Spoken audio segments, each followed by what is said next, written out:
Welcome to China in Focus. I'm Tiffany Meyer. Our top story: the U.S. slapping sanctions on Chinese companies and individuals over Iran. The reason: helping Iran to get millions of dollars worth of weapons. Capitol Hill hearings shining the spotlight on energy security, Chinese influence in U.S. agriculture, and a resurgent livestock pests. We have the latest. China-linked ChatGPT accounts are being used to influence the minds of Americans. A newly released OpenAI report says they aim to stir pushback against AI data centers in the U.S. And Xi Jinping just left North Korea. He called for military cooperation. He praised socialist solidarity, and he never once mentioned denuclearization. Is Beijing using Pyongyang's nuclear status to deter Washington? China does see a nuclear-armed North Korea as serving its key interests for two main reasons.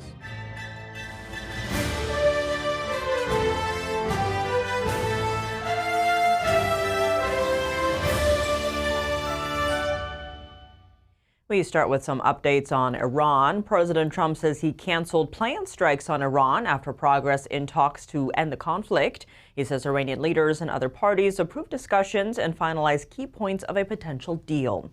At the same time, the U.S. has been working to make it harder for Iran to acquire weapons. Washington says it sanctioned 13 companies and individuals in Iran, China, and Belarus. The sanctions were announced Wednesday. The Treasury Department says the sanctions companies and individuals sought to purchase weapons on behalf of the Iranian military. This includes Manpads, a type of missile that can be carried and fired by a single person. One of the sanctioned individuals is a Chinese national named Liu Boyu. He's accused of helping the Iranian military procure millions of dollars worth of weapons. A Hong Kong company called Domus Trading operated within Iran's covert banking network. The company attempted to facilitate payments for Iran to procure weapons. In addition, a China-based company helped facilitate Iran's defense acquisition from China. The U.S. will block the sanctioned company's assets in the U.S. The Treasury Department is also banning all U.S. persons from conducting transactions with the sanctioned companies and individuals. The U.S. is maintaining maximum pressure on Iran to force a deal. The administration is targeting the regime's primary revenue stream by blocking Iran and its proxies from accessing tens of billions of dollars in revenue. Washington has also cracked down on shadow fleet vessels and companies that sustain Iran's oil industry. At a meeting of United Nations Security Council on Tuesday, China and Russia again sided with Iran, opposing the U.S., France, and the U.K. They voted against reimposing sanctions over Iran's alleged violations of the 2015 nuclear deal. On Capitol Hill Wednesday, lawmakers pressing the Trump administration officials on oil shipments through the Strait of Hormuz, Chinese purchases of American agricultural assets, and the return of the New World screw worm. NTD's Chris Bob reports. We are not talking overly about it, but this is using the U.S. military to increase flows of oil out of the Strait of Hormuz, and things are going well. Energy Secretary Chris Wright defending the administration's assessment that oil traffic through the Strait of Hormuz is increasing. We have data that shows that there's been a significant increase in the number of ships going through the Strait of Hormuz that would supply the rest of the world with oil. That's correct. Wright rejecting publicly available shipping data cited by the congressman. On oil reserves, Wright said the administration has avoided selling off crude from the Strategic Petroleum Reserve, instead using exchanges. We've not sold a single barrel. We've traded those barrels, and we will get well over 200 million barrels of oil back. So we'll end out with the Strategic Petroleum Reserve more full than we started this conflict, while still mitigating the price impacts of this conflict and the flow and mitigating the interruption in the flow of oil. At the Senate Agriculture Committee, lawmakers turned to concerns about China's role in America's agricultural economy. The president is very focused on protecting farmers as part of our national security plan, obviously understanding the Chinese purchase of our chemicals, our seed, our farmland. All of the above is very concerning. And I've talked to him about that. He agrees with that. Senator Tommy Tuberville also raised concerns about China's involvement in the timber industry. China can come in and buy our lumber, our trees, and cut our trees, put them on ships, ship them back, mill them, make cabinets out of them, the same that we make here, ship them back, and they undercut our prices. And we need to tariff the hell out of China. The hearing also focused on the return of the New World screwworm, a livestock pest that had previously been eradicated in the United States. Agriculture Secretary Brooke Rollins blaming its resurgence on the policies of the previous administration. The Biden administration's open border policies combined with the Mexican cartel's refusal to crack down on that through South and Central America allowed the screwworm to move north for the first time in 50 years. $1.3 billion since we walked into the door last January 2025 has been invested and deployed to battle just the New World screwworm. Rollins says USDA has expanded surveillance, increased staffing, and accelerated sterile fly production as officials work to stop the pest spread. Chris Bobb, NTD News. China-linked accounts stir U.S. debate over AI data centers. OpenAI says it uncovered a network of accounts linked to China. They appear to use ChatGPT to influence public debate in the U.S. In a report out Wednesday, OpenAI says the accounts pushed posts aimed at stirring opposition to U.S. AI data center development. The company says the posts focused on data centers raising electricity costs and straining local resources, an issue that's already being widely debated. OpenAI says the accounts appear to pose as ordinary Americans while posting AI-generated messages designed to amplify those concerns. Researchers say the activity is part of what they call a data center bandwagon campaign. The report noted that it's linked to a private Chinese tech firm working with the Chinese regime. OpenAI says the goal was to insert divisive content into actual discussions about AI infrastructure and its impact on communities. The report also points to other influence efforts targeting U.S. policy debates, including criticism of tariffs on foreign technology. The company says these China-backed campaigns are likely to continue as AI becomes a growing area of geopolitical competition. In a sign of deepening ties between two of Washington's strategic concerns, Chinese leader Xi Jinping left North Korea with a quiet green light to the country's nuclear program. This socialist partners reunion comes at a critical time as President Trump's recent trip to Beijing temporarily steadied the U.S.-China trade relationship. Beneath the surface, geopolitical tensions are boiling over from the South China Sea to the Taiwan Strait. What does it mean for U.S. strategy across the Indo-Pacific? Our expert weighs in. For the first time, denuclearization was not mentioned in the Chinese readout, a major break from the president set during earlier summits between the two leaders from 2018 to 2019. Xi implicitly legitimized North Korea's nuclear stance by acknowledging the regime's sovereignty and security interests. Xi Jinping has no choice but to accept the reality. He's not particularly eager to restrain North Korea on its nuclear weapon program. Rather, his main priority and the real purpose of his North Korea visit is to prevent Kim from drifting further into Putin's embrace. The CCP and Kim have never truly trusted each other. Their relationship has always been one of convenience, bound together purely by shared interests, and have long been marked by betrayal and mutual suspicion. This is why Xi Jinping feels the need to visit North Korea, to keep the fragile bond alive. So why does Beijing want a nuclear North Korea as a neighbor, even one it can't fully control? China does see a nuclear-armed North Korea as serving its key interests for two main reasons. First, North Korea acts as an insurmountable barrier between China and South Korea or Japan, helping to keep those perceived threats at bay. Second, China gains significant leverage by playing the role of a restraint on the nuclear North Korea, even though Pyongyang never allows Beijing to actually restrain it without getting something in return. Xi's trip to North Korea comes at a delicate moment, just weeks after he hosted Russian President Vladimir Putin in China, following talks with President Trump in Beijing. Until recently, both China and Russia publicly supported denuclearization. But that changed after Russia's full-scale invasion of Ukraine, with Pyongyang supplying munitions and troops. By 2024, China and Russia had pivoted to criticize U.S. sanctions and military pressure on North Korea. Washington has long demanded North Korea give up its nuclear weapons, but Pyongyang has insisted its nuclear status is non-negotiable. So how does the current U.S. administration see this? We have not seen the current White House speaking strongly about North Korea's denuclearization lately, due to the reality on the ground. Therefore, denuclearization appears to be the only surface-level policy. I believe President Trump's North Korea policy is primarily one of managing the relationship to avoid a possible crisis. Even as Washington tries to manage relations with North Korea and compete with Beijing, North Korea's nuclear program remains a stubborn fact on the ground. In Northeast Asia, the lines are being redrawn between democracy and autocracy, between deterrence and escalation. And right now, Xi is making sure North Korea stays firmly on his side of that line. The Hudson Institute suggests that if Beijing, Moscow, and Pyongyang are using military modernization to reshape perceptions of power, the U.S. and its allies need to respond with credible deterrence and a resolute commitment to maintaining the balance of power across the Indo-Pacific. The U.S. is cracking down on a suspected Chinese spy operation. The FBI seizing 13 internet domains it says were used to target current and former government workers with security clearances. The Justice Department says the websites were backed by suspected Chinese agents seeking access to classified and sensitive information.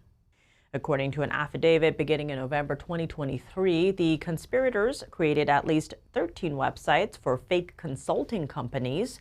The DOJ says the job postings were aimed at recruiting current and former U.S. government and U.S. military employees. The conspirators allegedly offered money to applicants and recruits in exchange for sensitive information. The DOJ says the conspirators used fake names, stolen identities, AI-generated images, and cryptocurrency to conceal the source of the payments. Earlier this month, the Five Eyes Intelligence Alliance of the U.S., the U.K., Canada, Australia, and New Zealand warned that Chinese military intelligence is pursuing similar efforts. The DOJ says the conspirators have denied involvement by any foreign government.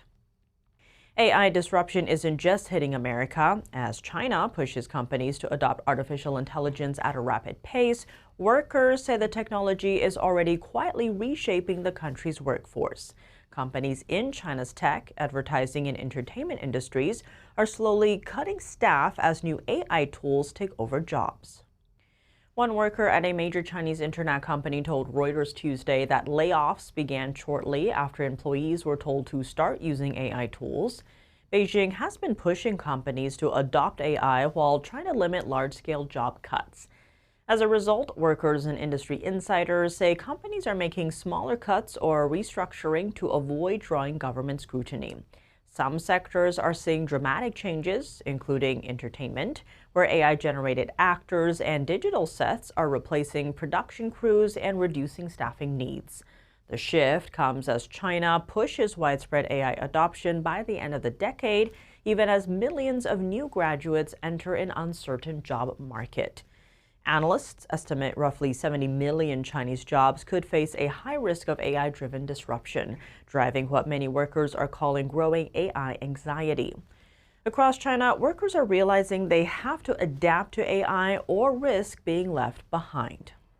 Coming up, Sam Brownback, former ambassador, governor, and senator, says he's now confronting the biggest challenge of his career, the Chinese Communist Party. Watch his interview with the host of American Thought Leaders. We just got to recognize this is an evil regime. They've killed more of their own people than any other regime in the history of mankind, and we've been treating them like a normal country. They are at war with us, whether we realize we're at war with them or not. More on that after the break here on China in Focus. Welcome back to China in Focus. I'm Tiffany Meyer. The Chinese Communist Party's counterintelligence and economic espionage activities are widely seen as a serious threat to U.S. economic security and democratic values. Beijing's military assertiveness around Taiwan and the South China Sea is also prompting countries across the Asia-Pacific to increase defense spending. In trade, public health, and beyond, China is increasingly viewed as the West's top strategic challenger. What's driving all of this? Jan Jekielek, host of American Thought Leaders, sits down with Sam Brownback, former ambassador, governor, and senator, to discuss.